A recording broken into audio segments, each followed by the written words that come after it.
মহাকাশে ভেসে বেড়াচ্ছে আলু, ছবি দিয়ে তাক লাগালো নাসা। বিস্তারিত তথ্যে আসার আগে আগের মতো দর্শক বন্ধুদের করেছি ছোট্ট একটি রিকোয়েস্ট, চ্যানেলটি সাবস্ক্রাইব করে রাখার, সাথে নোটিফিকেশন বেল আইকন অন করে রাখার। ভিডিও লাইক দিন এবং তথ্যটি জানান অন্যদেরকে শেয়ার করার মাধ্যমে। মহাশূন্যে ভেসে বেড়াচ্ছে একটা আলু, একে নাসা বলছে মহাকাশের আলু। সেই ছবি তারা তাদের সোশ্যাল মিডিয়ায় পোস্ট করেছে, যা দেখার পর বিশ্বজুড়ে মহাকাশ নিয়ে কৌতূহলী মানুষজনের মধ্যে রীতিমতো হইচই পড়ে গেছে।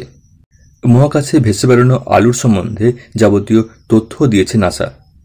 এই আলুর সূত্রধর মঙ্গল গ্রহ।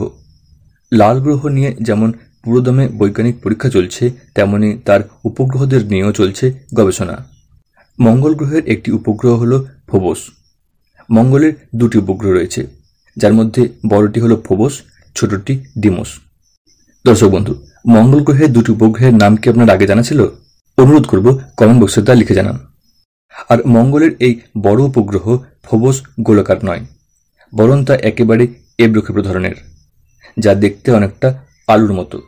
আলুর যেমন নির্দিষ্ট কোনো আকার হয় না, তেমন ফোবসেরও নিটল আকার নেই, তাই মহাকাশের আলু বলে ডাকা হয় তাকে।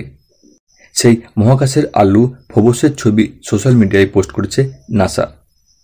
ফোবসের আকার 27/22/18 কিলোমিটার, অর্থাৎ বুঝতেই পারছেন 27 কিলোমিটার দৈর্ঘ্য, 22 কিলোমিটার প্রস্থ এবং উচ্চতায় 18 কিলোমিটার।